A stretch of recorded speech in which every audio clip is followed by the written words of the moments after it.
Ang dami nating bagong design na pinopost every week gaya nito. Ang nasa video ay 7.5 grams necklace for women. Ang lahat ng jewelry natin ay 24K Korean gold. Nabebenta at nasasangla at lahat ito ay may authentication card. Ang cute ng necklace at naka-attach na ang pendant nito, hindi na ito matatanggal. Mas okay na ang haba nito ay dikit sa leeg, choker type. Ang ganda kasi ng design niya. Kung gusto mo na mas makapal ng konti rito, pwede tayo sa 11.25 grams and above. Heto ang kanyang chain at gagawin natin ang haba nito depende sa gusto mo.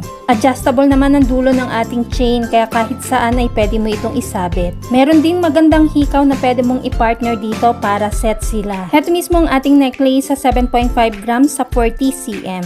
Ang rate ng gold ay nagbabago everyday kaya hindi natin nilalagay ang price sa video. Kung gustong malaman ng updated price, mag-inbox kay Michelle Yu sa Facebook or follow Mabenta Kay R Jewelry sa YouTube or TikTok channel.